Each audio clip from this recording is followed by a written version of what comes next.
Assalamualaikum warahmatullahi wabarakatuh. Teman-teman, kembali lagi di channel YouTube saya, Khairun Imam.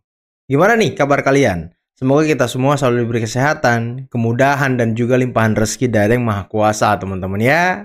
Nah, di video kali ini kita akan melihat bagaimana Rizal Fadila sepertinya semakin dekat dia dengan Bui, semakin dekat dia akan menjadi tersangka. Ya, dia ini sepertinya makin pusing, makin stres, panik, bahkan sampai kehilangan akal, teman-teman. Karena coba kalian perhatikan omongan-omongan dia kalau berkumpul dengan kelompok-kelompoknya ini. Ya, yang dia katakan hanyalah revolusi, hanyalah people power, hanyalah berontak. Apakah seperti ini kualitas orang yang katanya ngerti hukum, tapi tidak tahu membebaskan dirinya dari jerat hukum, malah mau memberontak? Sepertinya orang tua satu ini perlu introspeksi deh, teman-teman. Dan lagi ya, ada Roy Suryo ketika debat dengan Ade Darmawan di TV, Sekjen Pradi Bersatu. Dia hanya bisa menyerang pribadi Ade Darmawan. Dianggaplah Ade Darmawan tidak punya legal standing. Dianggaplah Ade Darmawan ini bukan bagian dari UGM, makanya tidak pantas didengarkan omongannya. Tapi kepanikan-kepanikan dari Roy Suryo itu terpancar dari wajahnya, teman-teman. Ketika Ade Darmawan menjelaskan apa yang dikatakan oleh Rektor UGM, Dekan Fakultas Kehutanan UGM, Roy Suryo cuma bisa senyum-senyum gak jelas gitu loh. Inilah bukti kepanikan orang yang sama seperti Rizal Fadila, semakin dekat dari Bui, teman-teman. Dan terakhir, saya punya video di mana pihak dari Egy Sujana, yakni Bung Rasman Rasution, lagi-lagi menyemprot kuasa hukum dari Roy Suryo CS, yakni Kozinudin. Sampai-sampai Bung Rasman mengatakan bahwa Roy Suryo, ya quote on quote, tendang aja itu kuasa hukum Anda, ganti itu, gak jelas kuasa hukum Anda itu. Waduh. Ini semakin menarik aja internal gerombolan pembenci ya. Tapi sebelum kita mulai videonya, teman-teman, jangan lupa like, subscribe, dan share. Dan tanpa perlu berlama-lama lagi, mari kita mulai videonya berikut ini. 17 Agustus hari kemerdekaan. Kemerdekaan didapat dengan pemberontakan. Tidak bisa merdeka kalau kita tidak berontak. Tidak akan bisa. People power hanya mekanisme untuk menekan. Esensinya apa? Berontak. Kalau saya perhatikan, teman-teman ya, kalau saya perhatikan orang tua ini ada kemiripan dengan ini loh. Tahu nggak kalian? Nonton nggak kalian ini kartun SpongeBob? Dia ini mirip Mermaid Man Barnacle Boy loh, yang agak gendut-gendut itu kalau teriak gitu ya kan. Rakyat harus berontak, harus melakukan revolusi. Mirip banget loh. Tahan dulu Bung Roy, saya kasih kesempatan Bung Ade. Mau dijelaskan nggak? Silakan Bung Ade. Gak usah jelasin, gak ada gunanya. Bung Ade, saya kasih kesempatan Anda. Saya moderatorin. Oke, Bung Ade, silakan. Dengerin penjelasan yang Oke, omong-omong. Bung Ade, silakan. Warung kopi ini jelasin aja. Kita menyampaikan. Kenapa ada ketakutan Mas Roy di sini? Karena Ketakutan. ya saya perhatikan. Kenapa? Karena UGM sudah angkat bicara. Kalau sudah UGM angkat bicara, disinilah kita lihat bahwa kebohongan-kebohongan yang diciptakan oleh Mas Roy ini sudah mulai terkuak. Bahwa kemudian UGM menyerahkan bukti-bukti itu kepada penyidik, itu adalah lembaga berwenang, Mas Roy. Ya, Bahwa nggak usah kemudian, Ya, kita diskusi yang lain aja. Roy yang meminta, Bukan UGM, bukan siapa-siapa ini. Untuk apa? Gak ada artinya. Untuk apa UGM memberikan itu, Mas Roy? Sehingga kalau menurut Nggak ada Anda artinya, tidak nggak ada dibuka artinya. ijazah, skripsi, kemudian data-data soal IPK juga tidak diterangkan, tepat bahwa itu disebut Ya. sebagai data pribadi? Ya betul. Itu data pribadi. Gimana Jelas. bisa ngomong soal data pribadi, dia nggak ngerti soal undang-undang Jelas. keterbukaan informasi publik kok. Lo jelaskan sudah disampaikan sama UGM. Ya udah deh, nggak usah saya anggap, nggak ngomong apapun, nggak ada legal standingnya, percuma. UGM sebagai lembaga pendidikan yang sah itu tidak sembarangan mau memberikan kepada siapapun, kecuali betul. ya UGM sudah menyampaikan, kecuali lembaga negara yang memiliki kepentingan, contohnya kepolisian. Ya, karena ini sudah masuk ke ranah kepolisian, ya makanya lah UGM menyerahkan itu, karena itu adalah lembaga terkait. Oke. Kan selalu Coba lihat tadi mimik wajah, gestur dari Rosuryo. Nah itulah gestur orang yang semakin dekat dengan Bui, teman-teman. Yang sebentar lagi mungkin ya status terlapornya akan berubah menjadi TSK gitu atau tersangka, teman-teman ya. Cuma bisa nyengir-nyengir, nggak usah kita ini, nggak usah saya bantah, nggak usah saya balas. Ngapain diskusi dengan dia? Kita diskusi yang lain aja. Takut kau, panik kau, Roy. saya bilang peneliti bisa salah, tetapi tidak boleh bohong. Nah pertanyaannya, jika Bareskrim menyatakan penelitian kami salah, mana yang benar? Mana yang benar? Tunggu Rismon di pengadilan. Nanti dibuka semua berkas-berkas perkuliahannya Pak Jokowi, Rismon. Nanti kau mencret-mencret nanti di pengadilan, Rismon. Kau bilang tadi peneliti bisa salah kan? Ya Anda ini peneliti yang salah semua. Buktikan, tunjukkan kepada publik. Itu baru kita menjadi negara yang beradab. Asik!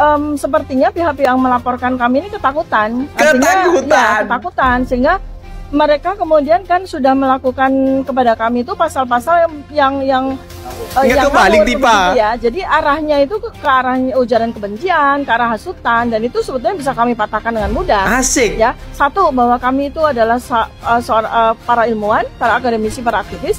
Kedua, apa yang kami sampaikan itu adalah hak sebagai warga negara yang dilindungi oleh Undang-Undang Dasar 1945 pasal 28 dan Undang-Undang Keterbukaan Informasi Publik. Jadi Aduh,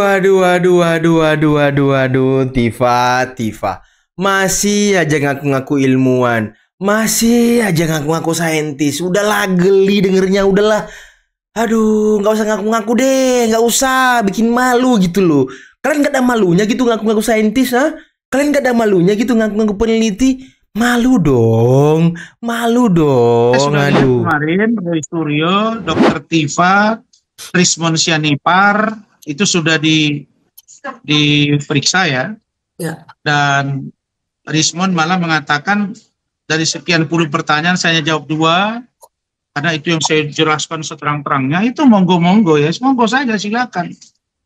Tapi itu yang saya katakan tadi, kalau memang mereka ingin mencari kepalsuan dugaan ijazah palsu, ya fokus ke situ, bukan malah terbitkan buku, bukan malah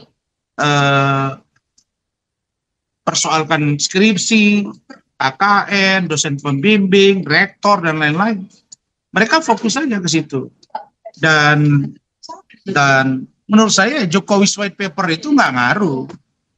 Kalau mereka buat sampai 700 halaman, judulnya Jokowi White Paper, ya katanya kenapa dibuat itu buku putih Jokowi atau Jokowi buku putih, supaya rakyat ini diberikan sejarah yang putih. Ya kalau begitu mereka punya pandangan bahwa ada sejarah yang kelam gitu. Nah, yang kelam ini harus dibuktikan. Betul. Atau sejarah hitam gitu. Apa yang sejarah hitam itu selama pemerintahan Pak Jokowi, kira-kira gitu. Jadi apa yang dilakukan oleh Rismon CS, ya menurut saya mereka harus to the point, harus substantif, supaya tidak bias kemana-mana penjelasan mereka itu sehingga rakyat tidak dibingungkan. Nah kalau mereka sudah diperiksa dengan status naik sidik, dan kalau sudah selesai pemeriksaan, ya kita tunggu gelar perkara dari Polda Metro, apakah ini akan penetapan tersangka atau tidak, kita lihat. Itu poin pertama. Poin yang kedua, saya sampaikan di sini bahwa tanggal 20 Agustus, hari Rabu, itu saya, Radman Arif Nasution, bersama dengan Bang Irjal Polri Sitohang, Rahmat Triadi SMA, Abdul Hadi Doktor SMA, dan Ibu Alida Neti, telah resmi menerima kuasa dari Bang Egy Sujana dalam membantu kepentingan hukum Pak Egy di Mabes Polri dan Polda Metro. Wow. Terkait dengan laporan beberapa orang dan laporan Bapak Jokowi di Mabes Polri dan Polda Metro Jaya. Begitu. Itu saya dengar juga itu. Saya dengar ada penjelasan dari Dr. Tifa, ada penjelasan dari Rizal Fadila, Pak Rizal Fadila. Ya, mereka mengatakan kami kaget kenapa kok tidak ada ijazahnya di Polda Metro. Kan saya sudah bilang, kita nggak bisa kita memaksa orang untuk menunjukkan ijazah itu. Ijazah Pak Jokowi itu nanti akan dapat dilihat dengan terang benderang ketika di pengadilan. boleh itu dimintakan gitu. Jadi kalau sekarang mereka bilang mana ijazah Pak Jokowi, mana ya? Kalau Polda bilang kami simpan atau kami belum kami terima, kami kembalikan, itu kewenangan dari Polda. Sepanjang Polda penyidik bertanggung jawab bahwa proses penyelidikan dan penyidikannya akan berjalan sesuai dengan aturan, tidak ada pembelokan hukum. Jadi kalau mereka sibuk nanya di mana ijazah, ya ijazah itu adanya nanti ketika akan di persidangan. Di persidangan itu baru terungkap. Lebih cerdas Tapi kalau Rasman daripada Kozinudin ya. sekarang Jauh banget loh. diperdebatkan ya tidak ada kewajiban hukum penyidik untuk menunjukkan ijazah itu kepada yang terlapor atau mungkin bahkan tersangka. Nggak ada kewajiban dia itu untuk menunjukkan itu. Nah, kalaupun nanti mereka ajukan gelar perkara khusus, lalu kemudian nanti itu dijelaskan, nanti ada gelar perkara khusus itu di Polda, ada Irwasda, ada Propam, ada Wasidik, ada penyidik Madya, ada penyidik sendiri yang dari pidana umum. Nah, itu nanti akan diulas di situ. Nah, tentang barang bukti dan lain sebagainya. Tapi fakta hukum yang harus dilihat itu adalah di persidangan, termasuk di dalamnya nanti melihat keaslian ijazah Pak Jokowi. Di situ, kalau mau lebih absah lagi, ya di pengadilan perdata menguji di PN misalnya kan, ingin memastikan ijazah itu apa. Jadi kalau sekarang mereka memperdebatkan ijazahnya mana, kemudian kok tidak dibawa, kok tidak ada di Polda, saya rasa nggak substantif dia. Karena mereka sekarang ditanya, Anda menyampaikan berita bohong nggak? Anda memfitnah nggak? Ya tidak, apa dasarnya ini itu. Ya kasih aja argumentasi kemarin. Misalnya mereka bilang nih, kami mencurigai ijazah Pak Jokowi itu palsu berdasarkan temuan ilmiah Pak Rismon ini, Pak Suryo ini, Dr. Tifa ini, yang lain-lain gitu. Tapi sepanjang itu tidak bisa mereka buktikan, ya jatuhnya fitnah dan pencemaran. Jadi fitnah dan pencemaran. Waduh. Kalau saya melihat ya, salah satu pengacaranya Roy Suryo itu saudara Ahmad Kozinudin ini, mulutnya saya lihat ya sama sekali kalimatnya itu bukan menggunakan kata menduga. Ada dua yang dari si Kozinudin ini yang saya lihat tidak bisa dia jaga. Satu, bicaranya arogan sekali. Ya saya juga dibilang orang keras saya. Tapi saya kira saya tidaklah seperti itu. Bilang saudara Joko Widodo. Saudara Joko Widodo. Gitu-gitu Pak Jokowi itu presiden 2 periode. Anda siapa? Gitu. Memang kita bersamaan kedudukannya di mata hukum sama-sama warga negara. Tapi kan kalau dalam bahasa Medannya itu sopanlah santun, santunlah sopan. Kira-kira begitu kalau dicandakan. Artinya harus adalah elaborasi kalimat yang menurut saya pantas dan patut. Itu poin satu. Poin yang kedua, Kozinudin ini juga dalam setiap kata-kata itu tidak menggunakan kata diduga. Gitu. Jarang sekali lah. Misalnya hari Selasa yang lalu di salah satu TV swasta, dia langsung dulu ijazah palsu Joko Widodo. Nah itulah yang juga disuarakan oleh Roy Suryo. Makanya malam itu saya bilang, Mas Roy, kalian mesti ganti pengacara ini. Karena dia ini bukan mengarahkan kalian untuk berpikir dan berbicara pada substantif hukum praduga tidak bersalah, bersama Vinosen, tapi sudah menduga dan ya istilahnya menduga seseorang bersalah. Itu kan bahaya. Karena Roy Suryo dan teman-teman kan tidak paham kaidah hukum secara linguistik. Betul. Apa yang disebut dengan praduga tidak bersalah, walaupun barangkali secara kebiasaan autodidak bisa jadi mungkin Roy Suryo dan kawan-kawan itu paham. Tapi setidaknya kita yang sebagai lawyernya mesti mengarahkan klien kita untuk jika sudah dilaporkan jangan menambah masalah baru bagi klien kita. Kalau klien kita mengatakan ijazah Jokowi palsu, itu kan sudah tuduhan, bukan praduga tidak bersalah lagi. Dalam teori linguistik, apa yang dituturkan harus sama dengan yang dimaksudkan.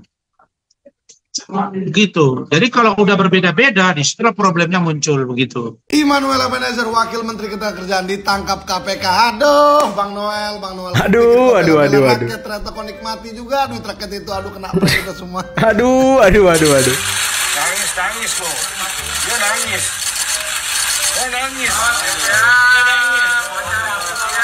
Waduh, nangis Bung Noel ya kan.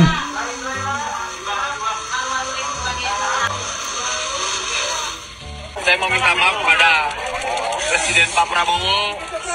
Kedua, saya minta maaf kepada anak dan istri saya. Ketiga, saya minta maaf terhadap rakyat Indonesia. Saya tidak di OTT. Kasus saya bukan kasus pemerintah. Aduh, kecewa kali lawak sama Bang Noel ini, Bang Immanuel Ebenezer ini ya kan. Kalau pas sidak pengusaha dia, wow, macam pro rakyat kali. Gebrak-gebrak meja ya kan. Gebrak pemainnya ya kan. Kata KPK, Bang Noel itu selaku wakil menteri ya, punya fungsi kontrol ya kan. Harusnya setelah mengetahui bawahannya melakukan pidana, melakukan praktek korup atau melakukan aneh-aneh ya dalam pengurusan sertifikasi K3, dia harusnya menstop itu atau mencopot, memberhentikan atau melaporkan ke pihak berwajib. Tapi malah minta bagian dapat 3M sama dapat motor Ducati katanya. Waduh, enak main kali Noel ya kan. Tapi Motor luar Ducati. biasa, sungguh luar biasa. Aku bangga milih Pak Prabowo dulu ya kan. Dia betul-betul mau membersihkan Indonesia dari pejabat-pejabat korup. Dan luar biasa juga kepada Pak Jokowi. Ya bisa aja Pak Jokowi dan Pak Prabowo mengintervensi KPK untuk tidak jadi tangkap Bang Noel ini. Betul. Karena Bang Noel ini, Betul. Bang Immanuel Ebenezer ini selaku ketua Prabowo Mania dan juga ketua Jokowi Mania. Tapi kita lihat, sekalipun Bang Immanuel Ebenezer ini pendukung 02 militan ya kan. Kalau salah, kalau melakukan praktek korup tetap ditangkap, tidak dilindungi oleh Pak Prabowo, Pak Jokowi tidak ada. Sekaligus juga ini jadi pembuktian ya untuk tetangga-tetangga, anak abah dan segala macamnya tuh yang selalu nyinyir bilang, "Oh, kalau pendukung 02 mah tidak mungkin ditangkap, pasti dilindungi." Wah, kita lihat, Bro. Terdiam kalian kan lihat Presidenku Prabowo. Jadi untuk oknum-oknum pejabat korup yang masih sering bermain-main di Republik ini, ingat kata Pak Prabowo, sekalipun kok Gerindra tidak akan saya lindungi kalau main-main korup itu. Jadi tinggal nunggu nomor antrian, entah ditangkap KPK atau ditangkap Kejagung. Tinggal pilih. Oke teman-teman, itulah tadi beberapa video yang bisa kita simak pada kesempatan kali ini. Dan ya kalian bisa melihat lah ya bagaimana ekspresi wajah dari Roy Suryo yang sepertinya sudah mulai panik, sudah mulai kalang kabut ya kan, sudah mulai tak tahu lagi harus berbuat apa. Apalagi penelitian-penelitian dia yang ada di buku omon-omon itu, yang kata netizen buku sampah itu ya kan, sudah dibantah habis oleh UGM. Mulai dari tentang nama Pak Soemitro dan Sumitro, dari tanda tangan penguji, dari Pak Kasmujo ya kan, semua sudah dibantah teman-teman. Apalagi soal keaslian ijazah Pak Jokowi sudah dibantah habis oleh UGM. Jadi ya penelitian apa lagi nih yang kalian mau buat? Ya saya pikir sepertinya UGM ini cerdas juga teman-teman ya. Dia menunggu Roy Suryo menerbitkan buku ya kan, membuat dokumentasi tentang penelitian-penelitiannya. Jadi buku itu nanti bisa jadi barang bukti gitu loh ya kan. Ini loh omon-omon mereka, ini loh tuduhan-tuduhan mereka, ini loh penelitian mereka yang tidak berdasar itu, yang kalau kata Pak Mahfud metodologi penelitiannya kita nggak tahu seperti apa ya kan. Aduh kasihan kali orang ini ya kan. Ditambah lagi Rizal Padilla. Waduh ngamuk-ngamuk teman-teman. Teriak-teriak revolusi lah, teriak-teriak berontak lah. Aduh apa sih Pak Tua ini? Aduh. Tapi kalian udah lihat belum salah satu pahlawan di SpongeBob, Mermaid Man dan Barnacle Boy? Aduh coba kalian lihat teman-teman ya. Kayaknya sih ada ya itulah teman-teman, ada itulah gitu ya kan. Tapi di samping itu semua, saya tertarik apa yang dikatakan oleh Razman tadi. Ini yang dikatakan Razman, ini kalau menurut saya ya, itu luar biasa loh. Itu ilmu dan pelajaran penting bagi Roy Suryo CS. Karena selama ini menurut Razman, mereka ini dibodoh-bodohi oleh kuasa hukum mereka sendiri. Ya dalam artian dijebak lah teman-temannya, dijebak lah oleh kuasa hukumnya. Karena kuasa hukumnya tidak mengajarkan hukum positif kepada klien-kliennya. Bahkan mendukung, membela, memanas-manasi, mengkompor-kompori kliennya. Inilah kualitas pengacara, kualitas kuasa hukum ya kan, yang cuma bisa memenjarakan kliennya, yang cuma bisa ngamuk-ngamuk ketika kliennya divonis, yang cuma bisa marah-marah di pengadilan, cuma bisa marah-marah ke polisi. Bahkan tadi Bung Rasman sudah menyarankan Bang Roy Suryo, quote on quote ya, tendang aja kuasa hukum Anda, ganti gitu loh. Dan ternyata Egy Sujana juga sudah menunjuk Bang Rasman sebagai kuasa hukumnya. Waduh, ini semakin menarik saja nih.